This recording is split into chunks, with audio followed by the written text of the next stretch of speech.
ভ্রমণপ্রেমী বাঙালির সামনে প্রথম পাহাড়ের কথা বললে চোখের সামনে ভেসে ওঠে দার্জিলিংয়ের কথা। পাহাড়ের রানী মানে আমাদের সবার প্রিয় দার্জিলিং। পাহাড়ের রানী দার্জিলিংয়ে যাওয়ার ইচ্ছে কম বেশি সকল ভ্রমণপ্রেমী বাঙালির মধ্যে বিরাজমান। ইচ্ছা থাকা সত্ত্বেও বাজেট কিংবা সময়ের অভাবে হয়ে ওঠে না। তাই আজ আপনাদের স্বল্প খরচে এবং কম সময়ের মধ্যে দার্জিলিং ঘোরার প্ল্যান দিলাম। মূলত হাতে মাত্র 2 দিন ও 3000 টাকার বাজেট থাকলেই পাহাড়ের রানী দার্জিলিংয়ে ঘুরে আসা সম্ভব। 2 দিন 1 রাত দার্জিলিং বেড়ানোর সকল বিষয় যেমন যাওয়া আসা, থাকা খাওয়া, দর্শনীয় স্থান, মোট কথা সুন্দর একটি প্ল্যান তুলে ধরলাম এই ভিডিওতে। প্রথমেই বলি কিভাবে যাবেন। দার্জিলিং যাওয়ার জন্য প্রথমে আসতে হবে নিউ জলপাইগুড়ি। আর এই দার্জিলিং যাওয়ার জন্য বাস এবং ট্রেনে উভয়ভাবেই যাওয়া যায়। বাসে যেতে চাইলে প্রথমে আপনাদের আসতে হবে কলকাতা ধর্মতলা। এখান থেকে প্রচুর বাস যায় শিলিগুড়ির উদ্দেশ্যে। যার ভাড়া মোটামুটি 500 টাকা থেকে শুরু। তবে আমি বলবো দার্জিলিং তথা উত্তরবঙ্গে যাওয়ার জন্য ট্রেনে যাওয়াই বেস্ট অপশন। তবে ট্রেনে যাওয়ার জন্য আগে ভাগে টিকিট কেটে নেওয়াই ভালো। অবশেষে চলে আসলাম শিয়ালদাহ। যেহেতু আমাদের দার্জিলিং মেল রয়েছে রাত 10টা বেজে 5 মিনিটে। 12 নম্বর প্ল্যাটফর্মে আমাদের ট্রেন দিয়ে দিচ্ছে। এখন যাচ্ছি সেই দিকে। প্ল্যাটফর্মে ঢোকার সাথে সাথেই পেয়ে গেলাম ট্রেন। আর আমাদের কোচ হলো S5 12483 দার্জিলিং মেইলে। আজকে আমরা যাচ্ছি 2 দিন 1 রাতের জন্য দার্জিলিং। এই ট্রেনটি মূলত যায় হলদিবাড়ি পর্যন্ত, আর আমরা নেমে যাব নিউ জলপাইগুড়ি। সারাদিন কাজ শেষ করে রাতের ট্রেনে উঠে সকালে পৌঁছে যান আপনার গন্তব্যে। উত্তরবঙ্গে যাওয়ার জন্য শিয়ালদাহ বা হাওড়া থেকে রয়েছে বেশ কিছু ট্রেন। উত্তরবঙ্গে যাওয়ার ক্ষেত্রে বেশ কতগুলো ট্রেন রয়েছে। এর মধ্যে কিন্তু 1, 2, 3, 4, 3 এই দার্জিলিং মেলটা অন্যতম। তো আমি এই প্রথম আর কি যাচ্ছি দার্জিলিং মেলে। এর আগে উত্তরবঙ্গে যতবারই গেছি অন্যান্য ট্রেনে যাওয়া হয়েছে। আর এর সাথে আরেকটি বিষয় আপনাদের বলে রাখি, দার্জিলিং মেলে কিন্তু পেন্টিকারের ব্যবস্থা নেই। তবে ই ক্যাটারিং এবং অনবোর্ড ক্যাটারিংয়ের সুব্যবস্থা রয়েছে। ঘড়ির কাঁটায় ঠিক 10টা বেজে 5 মিনিট আর সঠিক সময়ে ছেড়ে দিল আমাদের ট্রেন দার্জিলিং মেল শিয়ালদা থেকে।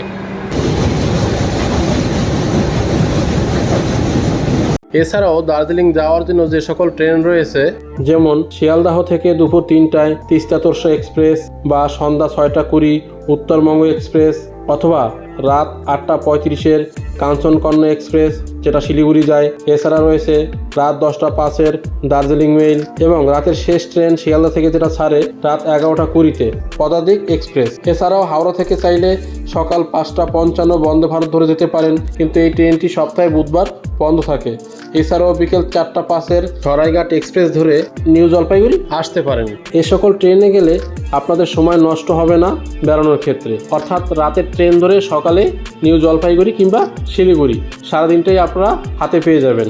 এছাড়াও সকাল এবং সাপ্তাহিক কিছু ট্রেন রয়েছে যা IRCTC রেল অ্যাপ থেকে আপনারা দেখে নিতে পারেন। আর এ সকল ট্রেনের ভাড়া স্লিপার 340 টাকা থেকে শুরু, AC 3 টিয়ার 945 টাকা থেকে শুরু, AC 2 টিয়ার 1325 টাকা থেকে শুরু এবং AC ফার্স্ট ক্লাস 2205 টাকা থেকে শুরু। আর যেতে মোটামুটি 9 থেকে 11 ঘন্টা সময় লাগবে।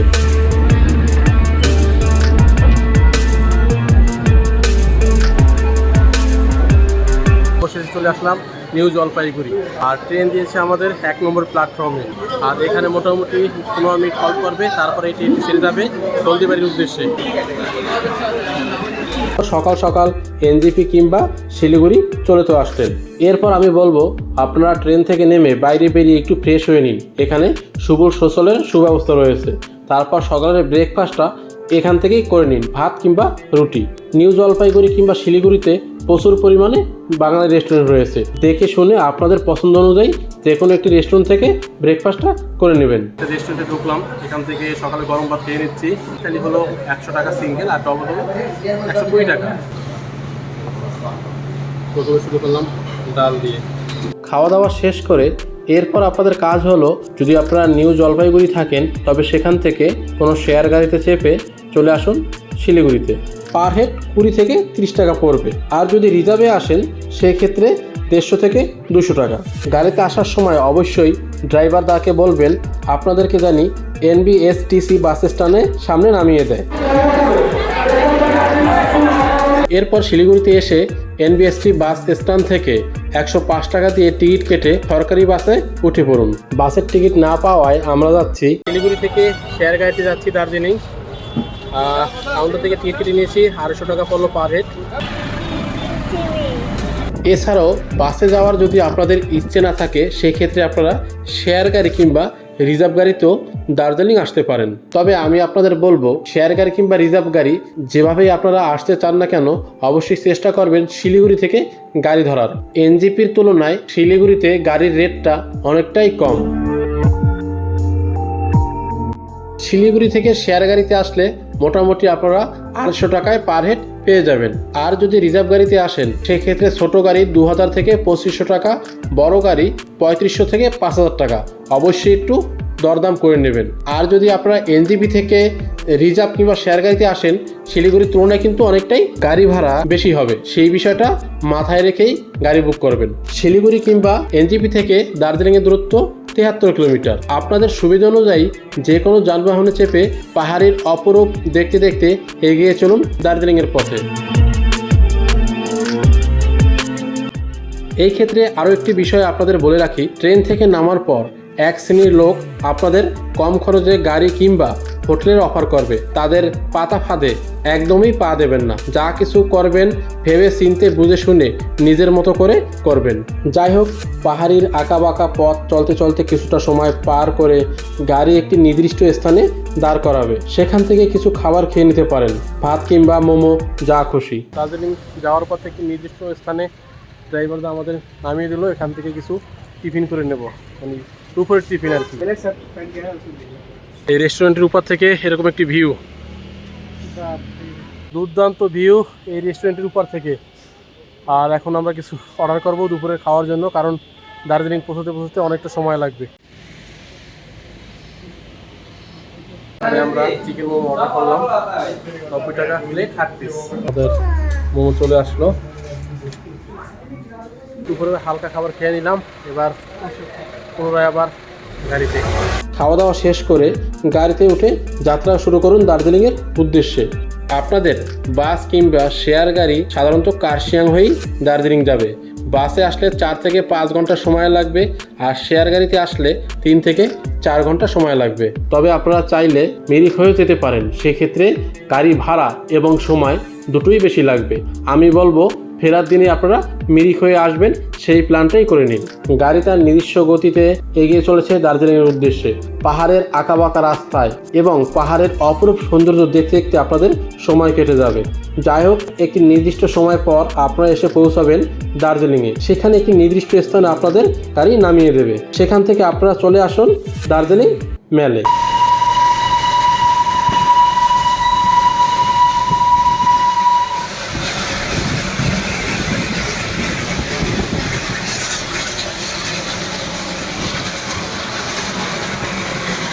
এখন 4:05। আমাদের গাড়ি এসে দাঁড়ালো চকবাজারে। এখান থেকে এখন হেঁটে যেতে হবে বাকিটা পথ।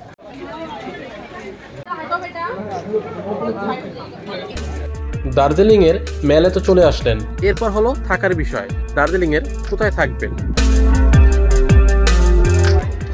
দার্জিলিংয়ে হোটেল যদি বুক করে আসেন তো সরাসরি চলে আসুন হোটেলে। আর বুক না করা থাকলে মেলের আশেপাশে প্রচুর হোটেল রয়েছে, দেখে শুনে বুঝে হোটেল বুক করুন।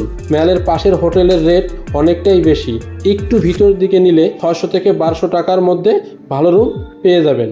আমি ছিলাম ডাক্তার জাকির হোসেন রোডের উপর হোটেল মেল পয়েন্টে। এই হোটেল সম্পর্কে অলরেডি একটি ভিডিও দেওয়া রয়েছে, ভালো লাগলে এখানেও থাকতে পারেন। এখানে থাকলে আপনারা দুইভাবেই হোটেল বুক করতে পারেন, শুধু থাকা অথবা থাকা এবং খাওয়া উভয় মিলে। হোটেল নেওয়ার সময় গিজার, খাবার দাবার, পরিষ্কার পরিচ্ছন্নতা এ সম্পর্কিত দেখে শুনে ভালোভাবে কথা বলে রুম বুক করবেন। এর সাথে আরও একটি বিষয় বলে রাখি, এখানে সিজন বেসিক হোটেলের ভাড়া আপ ডাউন হয়। আপনাদের পছন্দ এবং সুবিধা অনুযায়ী আপনারা হোটেল বুক করে নিন। হোটেল বুক করার পরে রুমে এসে একদম ফ্রেশ হয়ে নিন। এরপর খাওয়া দাওয়া সেরে বিকেলবেলা রুম থেকে বের হয়ে সরাসরি চলে আসুন মেলে।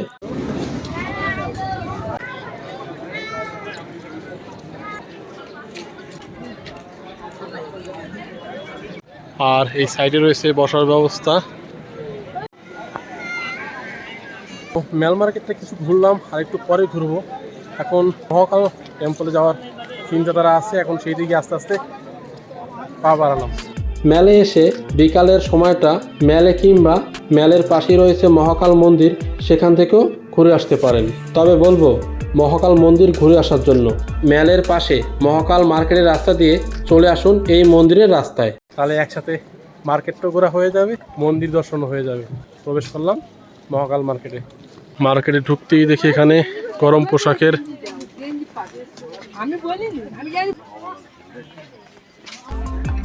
যেহেতু মহাকাল মন্দির পাহাড়ের উপরে অবস্থিত, তাই কিছুটা এই পাহাড়ি পথ হেঁটে মন্দিরে পৌঁছাতে হবে।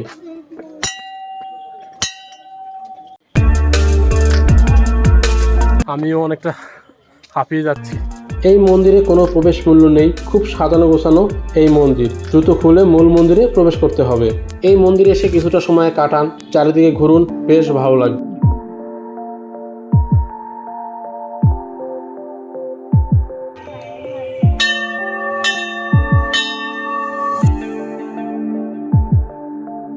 বৈষ্ণব দেবীর প্রণাম সেরে কপালে ফোঁটা নিয়ে নিলাম।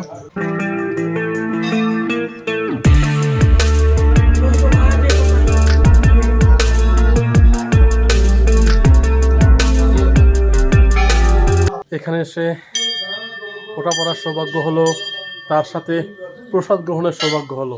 সত্যি আমি অনেকটা ধন্য, সবই মহাদেবের কৃপা। এরপর মহাকাল মন্দিরে কিছুটা সময় কাটিয়ে চলে আসুন পুনরায় মেলে। এখানে বসে গল্প করুন, চা পান করতে পারেন কিংবা মেল মার্কেট থেকে কেনাকাটা করতে পারেন। সন্ধ্যায় রাস্তার দুই দিকে বিভিন্ন খাবারের দোকান বসে, সেখান থেকে পছন্দ অনুযায়ী কোনো খাবার কিনেও খেতে পারেন। মেলে থাকাকালীন আগামীকালের জন্য গাড়ি বুক করে রাখবেন মিরিক হয়ে এনজিপি বা শিলিগুড়ির জন্য। মেল মার্কেট সত্যি এক আনন্দের এবং শান্তির প্লেস। যতই ডিপ্রেশন থাকুক না কেন, যতই মনের মধ্যে অশান্তি থাকুক না কেন, এখানে আসলে আপনার মন ভালো হতে বাধ্য। ছোট গাড়ির ভাড়া 3000 থেকে 3500 এবং বড় গাড়ির ভাড়া 4000 থেকে 5500। অবশ্যই দরদাম করে নেবেন। এখানে যখনই আপনি গাড়ির কথা বলেন না কেন, ওরা গাড়ির রেটটা অনেকটা হাই বলবে। আপনাকে বার্গেনিং করে তবেই গাড়ি বুক করতে হবে। এরপর এখানে রয়েছে বিভিন্ন ফাস্টফুডের দোকান, সেখান থেকেও আপনারা ফাস্টফুড খেতে পারেন। এদিকে রয়েছে খাবারের স্টল প্রচুর।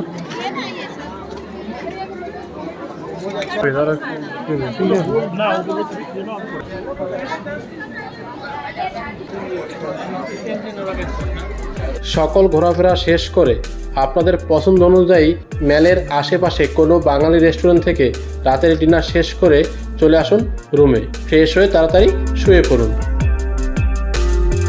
Good morning. আজকে আপনাদের ডে 2। সকাল সকাল ঘুম থেকে উঠে ফ্রেশ হয়ে ব্যাগপত্র গুছিয়ে নিন। আজকে হোটেল আপনাদের ছেড়ে দিতে হবে। হোটেলে যদি ফুডিং এবং লোডিংয়ের ব্যবস্থা থাকে তাহলে হোটেল থেকে ব্রেকফাস্ট করে নিন। চেষ্টা করুন সকল কিছু গুছিয়ে সকাল 8টা থেকে 9টার মধ্যে বের হওয়ার জন্য। ব্রেকফাস্ট করে রুম থেকে এখন সম্পূর্ণভাবে বেরিয়ে যাচ্ছি। আর অবশ্যই যখন আপনার রুম থেকে বেরোবেন সম্পূর্ণভাবে রুম কিন্তু ভালোভাবে দেখে নেবেন যে কোনো কিছু ফেলে রেখে গেছেন কিনা। এর সাথে সাথে গাড়ির ড্রাইভারের সাথেও যোগাযোগ করে নিন। ড্রাইভারের সাথে কথা বলে গাড়ি কোথায় আছে এবং কোথায় আপনাদের যেতে বলছে সেই স্থানে আপনারা চলে আসুন। হোটেলে ব্রেকফাস্টের ব্যবস্থা না থাকলে আশেপাশে প্রচুর রেস্টুরেন্ট পেয়ে যাবেন, সেখান থেকেও করে নিতে পারেন। আই লাভ দার্জিলিংয়ের সামনে একটু ফটোশ্যুট করলাম আর কি, বেশ ভালোই লাগলো। এগুলো শুধুই স্মৃতি। আমরা রয়েছি এখন ভানুভক্তের এই ট্যাক্সি স্ট্যান্ডে আর কি, গাড়ির স্ট্যান্ড। এখানে আর কি আমাদের গাড়ি আসার কথা। যাই হোক, এরপর গাড়ির কাছে এসে গাড়িতে উঠে বসুন। পাহাড়ি আঁকাবাঁকা পথ পেরিয়ে প্রথমে আপনাদের নিয়ে আসবে লেপচা জগৎ। দার্জিলিং থেকে 14 কিলোমিটার পথ অতিক্রম করে অবশ্যই চলে আসলাম লেপচা জগৎ। আজকে আমাদের প্রথম সাইট সিন। প্রচুর স্টল রয়েছে সামনে। রাস্তার অপোজিটেই গাড়ি আপনাদের রাখবে, সেখান থেকে রাস্তা পার হয়ে আপনাদের ঢুকতে হবে লেপচা জগৎ। আর এর এন্ট্রি ফি হলো পার হেড 20 টাকা। খুব সুন্দর জায়গা, এখানে কিছুটা সময় কাটান।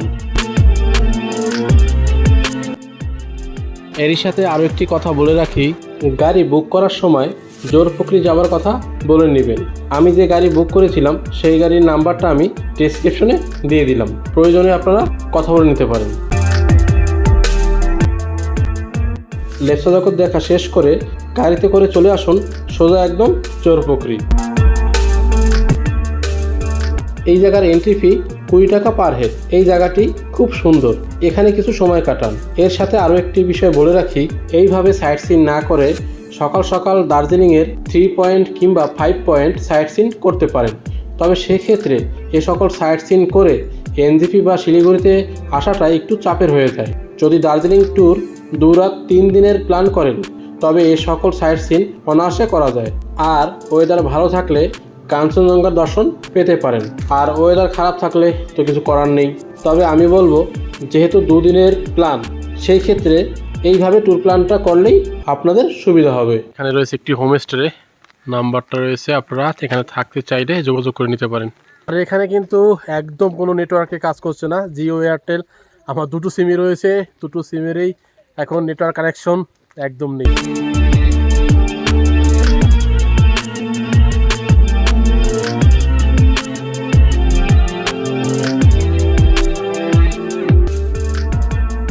যাই হোক, চোরপোখরিটাও ভালো করে ঘুরুন। চোরপোখরি দেখা শেষ করে চলে আসুন সীমানা ভিউ পয়েন্টে। এখানেও ওয়েদার ভালো থাকলে দারুণ ভিউ পাবেন, নেপালকে একদম কাছ থেকে দেখতে পারবেন। আর ওয়েদার খারাপ থাকলে তো কিছু করার নেই। এখানে ছোট একটি মার্কেট আছে, চাইলে সেখান থেকেও কিছু আপনারা কেনাকাটা করতে পারেন। বর্ষাকালে আসলে কাঞ্চনজঙ্ঘার ভিউ কিংবা এই সীমানা পয়েন্টের ভিউ অনেক কিছুই হয়তো আপনারা ক্লিয়ার দেখতে পাবেন না, কিন্তু বর্ষার সময় আসলে পাহাড়ের অপরূপ সৌন্দর্য দেখে সত্যি মুগ্ধ হওয়ার মতো। আর এই সৌন্দর্য কিন্তু আবার অন্য সময় পাওয়া যায় না। তাই বর্ষার সৌন্দর্য আলাদা এবং শীতকাল বা গ্রীষ্মকাল এক এক সময় পাহাড় সেজে ওঠে এক এক রকমভাবে। তাই বর্ষায় যাওয়ার প্ল্যান করলে কাঞ্চনজঙ্ঘার ভিউ আপাতত আপনাদের বাদ দিতে হবে। নিয়ে নিয়েছি সামরিক খাবারের জন্য।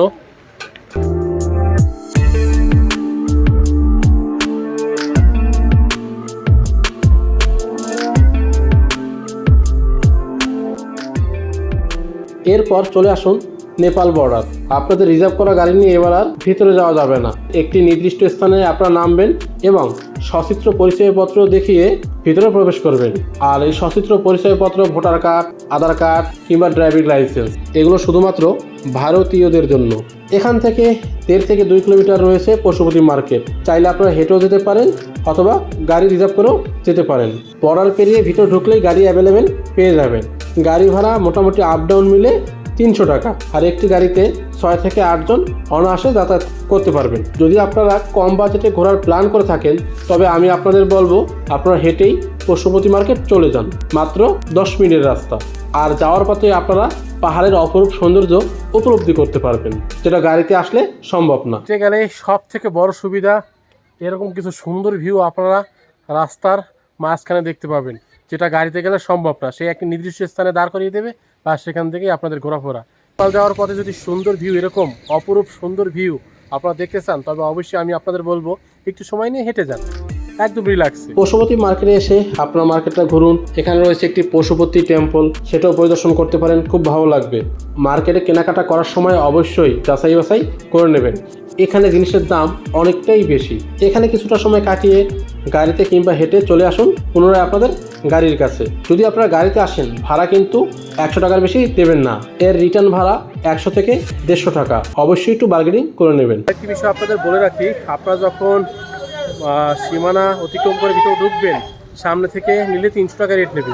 একটু সামনে এগুলো কিন্তু বার্গেনিং করে অনেকটা কমই হয়ে যাবে।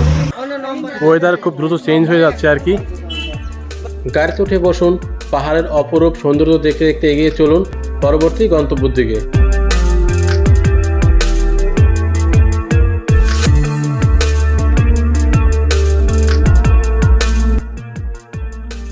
এরপর চলে আসুন গোপালধারা টি গার্ডেন। এখানে অনেকগুলো খাবারের হোটেল রয়েছে, দুপুরের খাবারটা এখান থেকে সেরে নিতে পারেন। গোপালধারা টি গার্ডেনটা ঘুরতে খুব ভালো লাগবে আপনাদের। চারিদিকে শুধুই চা বাগান। এখানে মূলত গাড়ি দুটো স্পটে দাঁড়ায়। চাইলে আপনারা একটা স্পট দেখতে পারেন কিংবা গাড়ির ড্রাইভারদের সাথে কথা বলে দুটো স্পটেই দেখে নিতে পারেন। গোপালধারা টি গার্ডেনের স্পট দুটি, যেটা আগে আপনাদের বলেছি। এবার চলে আসলাম গোপালধারা টি গার্ডেনের আরেকটি স্পটে।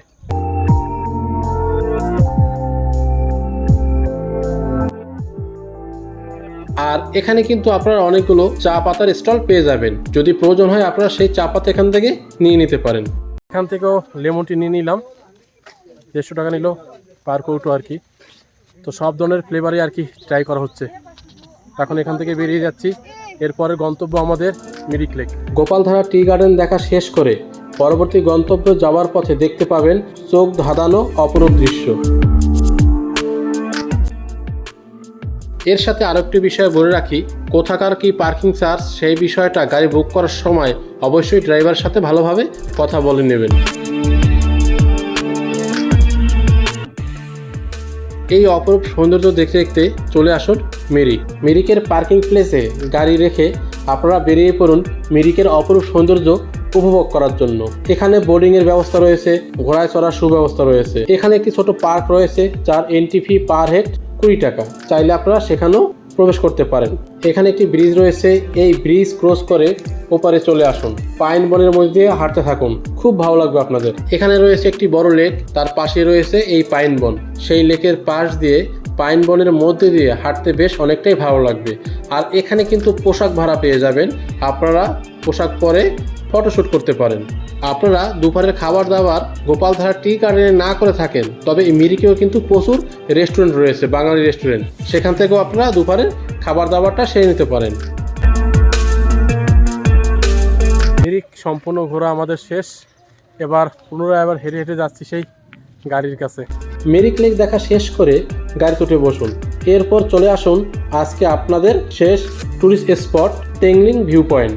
এই জায়গাটা খুব সুন্দর, এখানে একটি ভিউ পয়েন্ট রয়েছে, সেইখানে দাঁড়িয়ে পাহাড়ের অপরূপ সৌন্দর্য অকল্পনীয়, খুব চোখ জুড়ানো অপরূপ দৃশ্য আপনারা উপলব্ধি করতে পারবেন। যতদূর চোখ যায় দেখতে পাবেন শুধু চা বাগান আর চা বাগান। টেংলিং ভিউ পয়েন্ট দেখা শেষ, এটাই ছিল আমাদের লাস্ট টুরিস্ট স্পট আজকের দিনের।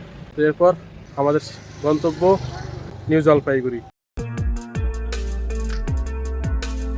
এখানে কিছুটা সময় কাটিয়ে গাড়িতে উঠে বসুন, এরপর চলে আসুন আপনাদের নির্দিষ্ট গন্তব্য এনজেপি কিংবা শিলিগুড়ি। এই হলো আপনাদের 2 দিন 1 রাতের দার্জিলিং ট্যুর প্ল্যান। সকল ট্যুর গাইডটি আপনাদের সামনে তুলে ধরলাম। এবার আসি খরচের বিষয়ে। যাদের হাতে মূলত কম সময় এবং বাজেটটাও অনেকটা কম, তাদের জন্য মূলত এই ট্যুর প্ল্যান।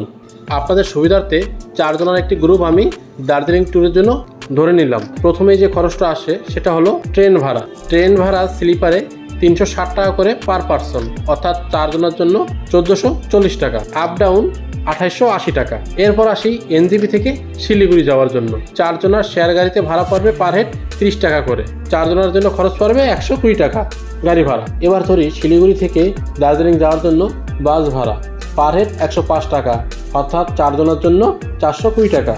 এরপর দার্জিলিং আসার পর আপনারা হোটেল নেবেন একদিনের জন্য। হোটেল আপনাদের 4 জনের জন্য 2টো রুম ধরে নিলাম, পার রুম আমি 1000 টাকা করে ধরে নিলাম, তাহলে 2টো রুম একদিনের জন্য ভাড়া নিলে আপনাদের পড়বে 2000 টাকা। তবে বার্গেনিং করলে এখানে কিন্তু 700, 800, 900 এরকম অনেক রুম আপনারা পেয়ে যাবেন। আমি অ্যাভারেজে 1000 টাকা রুমটা ধরে নিলাম। এবার আসি খাবারের খরচে। খাবার খরচ পার পার্সন পার ডের জন্য 350 টাকায় আশা করি হয়ে যাবে। তাহলে 2 দিনের জন্য পার পার্সনের খাবার খরচ হয় 700 টাকা, 4 জনের জন্য হলো 2800 টাকা। এরপর আপনারা দার্জিলিং থেকে এনজেপি কিংবা শিলিগুড়িতে ব্যাক করবেন। দার্জিলিং থেকে শিলিগুড়ি বা নিউ জলপাইগুড়ি আসার ক্ষেত্রে ভায়া মিরিক গাড়ি ভাড়া 3200 টাকা অ্যাভারেজে আমি ধরে নিলাম, কম বেশি একটু হতে পারে যেহেতু সিজনের একটা ব্যাপার থাকে। টিকিট অন্যান্য খরচ নিয়ে আরও আমি মোটামুটি আপনাদের 400 টাকা ধরে নিলাম, তাহলে মোটামুটি 4 জনের জন্য আপনাদের 12,000 টাকার মতো খরচ হচ্ছে পার হেড। তাহলে পরে আপনাদের 3000 টাকা, অর্থাৎ 3000 টাকায় আপনারা শিয়ালদা টু শিয়ালদা 2 দিন 1 রাত ট্যুর প্ল্যানটা কমপ্লিট করতে পারবেন। এর সাথে সাথে আরও একটি বিষয় বলে রাখি, আমার বেড়ানোর অভিজ্ঞতা থেকেই আমি অ্যাভারেজে একটি খরচ আপনাদের সামনে তুলে ধরলাম, কিন্তু সিজন বেসিক খাবার, গাড়ি, হোটেল ভাড়া এই জিনিসগুলোর দাম আপ ডাউন হতে পারে, সেক্ষেত্রে এই দামের কম বেশি একটু হতে পারে। যাই হোক, দার্জিলিংয়ের 2 দিন 1 রাতের ট্যুর প্ল্যান সকল কিছু আপনার সাথে শেয়ার করার চেষ্টা করলাম। এরপরেও কোনো কিছু জানা থাকলে অবশ্যই কমেন্ট বক্সে কমেন্ট করতে পারেন। তো ভালো থাকবেন, সুস্থ থাকবেন, দেখা হবে পরবর্তী কোনো এক নতুন ভিডিওতে। আপনাদের যাত্রা শুভ হোক।